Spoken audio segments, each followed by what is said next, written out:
Alors en février 2016, Rafinha a signé avec le club portugais de Vitória de Guimarães pour 600 000 €. Rafinha a quitté donc le Brésil à destination du Portugal. Il a d'abord joué avec l'équipe réserve, mais en peu de temps, il s'est fait un nom. Grâce à ses 5 buts et une passe décisive en 16 matchs, Rafinha a montré qu'il avait le niveau pour aller plus loin. Son entraîneur de l'époque, Victor Campos, voyait déjà en lui un petit diamant, rapide, très technique et très dangereux sur les contre-attaques. Mais ce qui l'impressionnait le plus, c'était sa détermination. Rafinha était prêt à travailler 2 ou 3 fois plus que les autres pour faire ses preuves. La saison suivante, à l'âge de 20 ans, il a enfin intégré l'équipe première. Il ne jouait pas tout le temps, mais à chaque fois qu'il entrait sur le terrain, il faisait la différence. En 32 matchs de championnat, Rafinha a marqué 4 buts et donné 6 passes décisives, ce qui n'était pas impressionnant, mais c'est surtout sa vitesse et sa qualité sur les côtés qui ont attiré l'attention. Mais c'est vraiment durant sa deuxième saison à Vitória Guimarães que Rafinha a commencé à exploser. En 32 matchs de championnat, il a marqué 15 buts et donné 5 passes décisives, ce qui l'a mis sous les radars en étant l'un des joueurs les plus impressionnants du championnat portugais.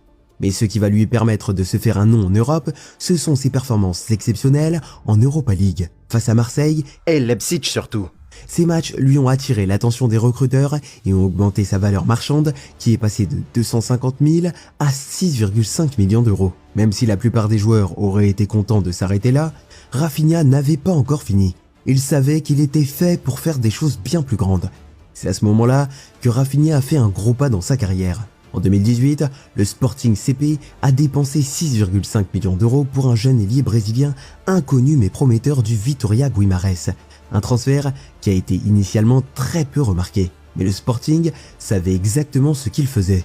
Le club a toujours su trouver des talents exceptionnels, comme Cristiano Ronaldo et Luis Figo. Dès ses premiers matchs, Rafinha a montré des signes de son immense potentiel et s'est rapidement fait remarquer avec un but décisif en Europa League contre Qarabag en septembre 2018. Mais une blessure en milieu de saison a freiné son dynamisme. Et même si ses statistiques de buts et de passes décisives n'étaient peut-être pas exceptionnelles, sa performance globale a largement été plus importante. Dès qu'il touchait le ballon, tout le monde savait qu'il était capable de faire la différence. Après une seule saison prometteuse, mais marquée par des blessures au Sporting, Rafinha est devenu un joueur précieux quand le club a eu un besoin d'argent en urgence. Alors en août 2019, le Sporting a envoyé Rafinha à Rennes pour environ 21 millions d'euros, devenant ainsi le plus gros transfert du club et lui donnant une toute nouvelle opportunité de se développer en Ligue 1. À Rennes, Rafinha s'est rapidement habitué à son rôle en tant qu'ailier droit et est devenu l'un des plus importants attaquants de l'équipe.